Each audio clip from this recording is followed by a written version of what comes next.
Madame la procureure, monsieur le juge, madame et messieurs les assesseurs, monsieur le greffier, messieurs les réelles victimes. Je m'adresse ici à monsieur ainsi que son collègue. J'aurais vraiment souhaité être présent aujourd'hui devant vous. Malheureusement, un impératif professionnel m'a contraint à me faire porter pâle. Et mon épouse, que j'avais missionnée pour lire les présentes, a dû partir en urgence à l'étranger au chevet de son père. J'ai donc dû me satisfaire d'un enregistrement, ou si cela n'a pas été possible, de demander confus à mon collègue d'infortune, monsieur Laurent Olivier, de bien vouloir se charger de la mission de lire mes propos, ce qu'il a gentiment accepté, et j'en le remercie ici chaleureusement. Il est vrai que j'aurais pu écourter d'une journée mon déplacement professionnel pour être présent avec vous aujourd'hui. Mais je n'ai pas pu et je ne l'ai pas souhaité. Étant un simple prolétaire, obligé de travailler pour vivre, et ne voyant pas le vol comme une solution de substitution, je n'avais malheureusement pas le choix. De plus, monsieur et consorts, les seules en fait véritables pauvres victimes de cette affaire, m'ont en effet fait perdre à mon goût suffisamment d'argent. Cette montre qu'ils m'ont volée, pour laquelle je serai indemnisé qu'au mieux au 10e de sa valeur, ayant eu l'outrecuidance de ne pas être totalement handicapé à l'issue de leur agression, ne soldera néanmoins pas les échéances du prêt contracté pour acheter cette petite merveille que je reluquais depuis une dizaine d'années et que j'avais enfin, à force d'économies et de missions diverses, acquise. Je devrais, pendant encore 4 années, assumer les mensualités de l'emprunt bancaire, étant évident que l'insolvabilité de ces personnes, réclamant néanmoins à corps et à cri le respect, ne sera pas au rendez-vous. Précision quant au mot « outrecuidance » utilisé plus haut et qui n'a peut-être pas été compris dans son intégralité par notre, entre guillemets, jeune audience. Je traduis pour ces messieurs. Outrecuidance signifie effronterie. Je vais là encore traduire plus précisément pour me mettre à la portée de ceux qui, reconnaissant, assureront sans faille la charge du paiement de ma retraite. Putain, il manque de respect, ce bouffon. En guise de contradiction à madame la procureure qui sollicitait lors de la précédente audience une mise en détention provisoire jusqu'à l'audience de ce jour, je lui rappellerai les propos mémorables de leurs avocats. Propos qui ont participé au traumatisme indélébile de ce braquage et qui résonneront pour toujours quelque part dans ma tête. Monsieur le juge, quelle France de demain voulons-nous pour nos enfants? Monsieur le juge, je n'accepterai pas que mes clients sortent frustrés aujourd'hui du tribunal. Effectivement, monsieur le juge. Comment accepter que 2 petits délinquants fraîchement majeurs, mais soyez-en assurés au bout des différentes décisions de justice bienveillantes, prônant malgré les résultats que l'on connaît aujourd'hui, la prévention et la compréhension, en place et lieu de la moindre répression, ils pourront enfin accéder, après de nombreux efforts et sacrifices, au statut social tant convoité de fichés au grand banditisme. Comment, disais-je, serait-il acceptable de les voir frustrés après avoir déjà failli tuer une personne, en l'espèce moi, 4 secondes de plus, et mon coma aurait été éternel, d'après les médecins des urgences où je fus amené. Sans compter les blessures très significatives d'une autre victime, et sans compter là aussi les autres méfaits perpétrés par eux et qui demeurent inconnus à ce jour. Mais monsieur, il ne s'agit là que de suppositions stigmatisantes, me direz-vous. Tout à fait, monsieur le juge. Tout comme le casier judiciaire vierge auquel faisait référence leur avocat à la précédente audience. Qu'ils aient été formellement reconnus par leurs victimes, peu importe. Que leur culpabilité soit avérée grâce aux preuves technologiques irréfutables, là aussi, peu importe. À en croire votre dernière décision, faisant suite à la plaidoirie de l'avocat de ces, toujours entre guillemets, pauvres jeunes, son argumentaire a totalement fait mouche. Monsieur qui n'était pas déjà, ou plutôt pas encore, incarcéré comme son collègue pour trafic de drogue, a pu rentrer tranquillement chez lui le soir même, serein et surtout non frustré. La justice, amusant vocable de circonstance utilisé, en avait ainsi statué. Je suis donc pour ma part rentré chez moi, frustré et révolté, mais en réalité, est-ce vraiment important ? Je me suis acquitté d'une amende pour stationnement scandaleusement déplacé, d'une autre amende pour un excès de vitesse tout aussi scandaleux d'1 km/h, car moi, vous voyez, je fais partie de ceux qui, à la micro-incartade, sont très fermement sanctionnés.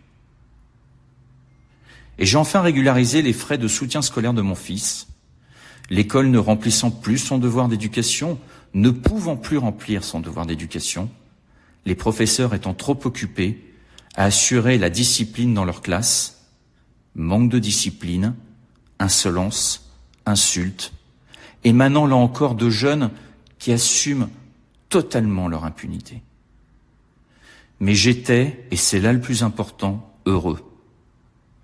Heureux et fier de cette magnifique France de demain à laquelle contribue activement la justice, grâce entre autres aux décisions proportionnées humanistes qu'elle rend avec toujours plus de bienveillance et de discernement depuis des dizaines d'années vis-à-vis de nos jeunes, dans la définition de monsieur l'avocat ici présent.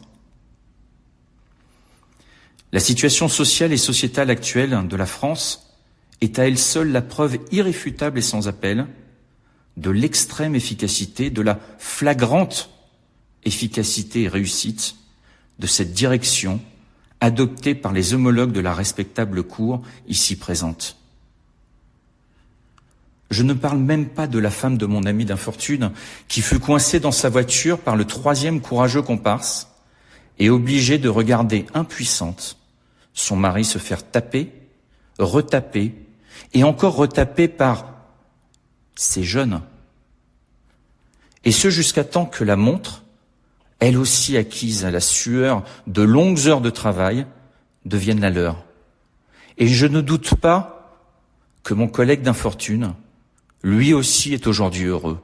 Heureux et fier de cette France de demain qu'il désire, lui aussi de tous ses vœux pour ses enfants. Une France qui a la noblesse, la hauteur de vue de ne pas frustrer ses racailles, la finesse de les comprendre et de les chérir, car ce ne sont que des jeunes. Mais objectivement, messieurs, ne croyez-vous pas que votre attitude à narguer ces pauvres jeunes avec vos montres de valeur soit répréhensible ? Vous le cherchez bien aussi. Vous avez totalement raison, monsieur le juge. Et c'est pour cette raison que, dès à présent, je sollicite votre souveraine clémence dans l'hypothèse où je viendrai à être accusé de port ostentatoire d'objets ayant pour unique objectif l'humiliation d'autrui.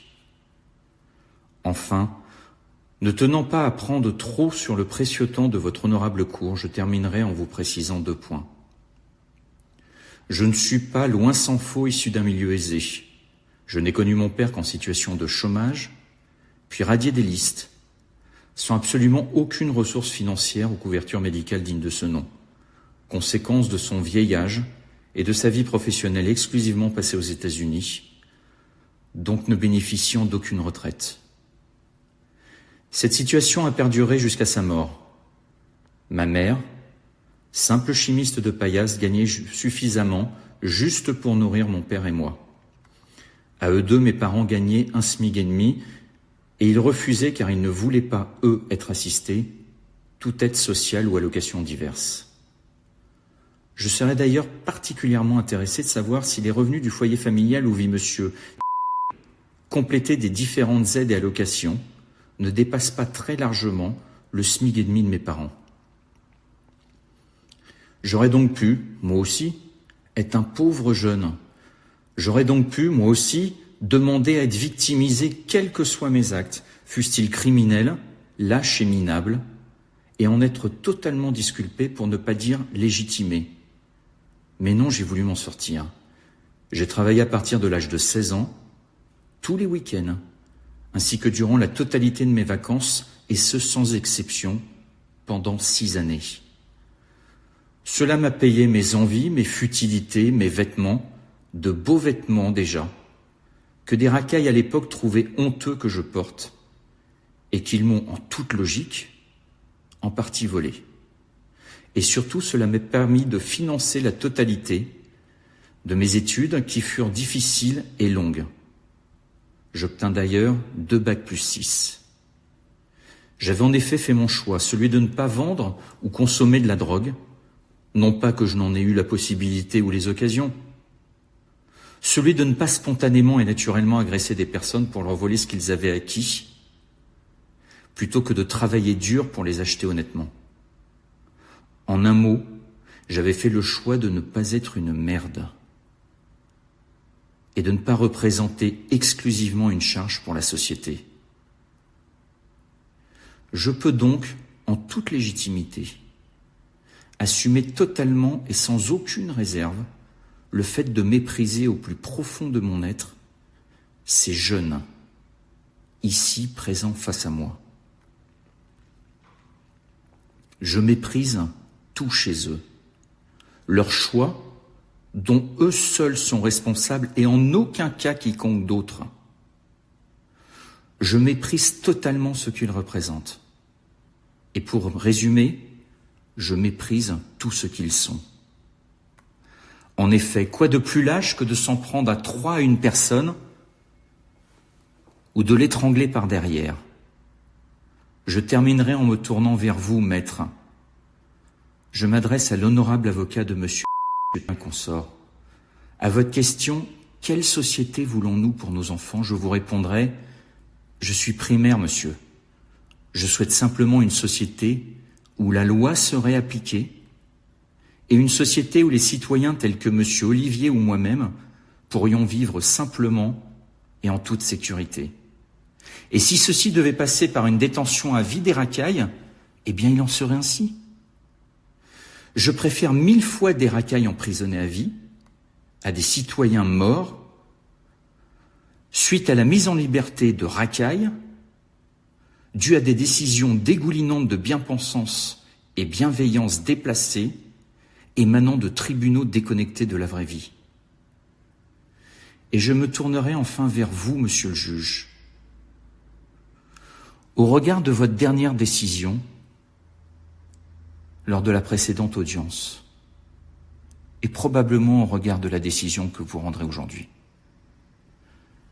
je vous souhaite tout simplement et de tout cœur que le jour où votre femme et où votre ou vos enfants seront violemment agressés, car statistiquement cela arrivera un jour ou l'autre, et ce avec certitude, tout comme statistiquement il y aura fort à parier qu'elles emporteront à vie des séquelles, je souhaite donc que le juge en charge de leur dossier prononcera à l'encontre de ces, entre guillemets, jeunes auteurs, une peine identique, mesurée, bienveillante, comparable à celle que vous prononcerez sur notre présent dossier, et fera aussi preuve d'autant de compréhension, de discernement et de sagesse bien pensante que celle dont vous avez fait preuve aujourd'hui.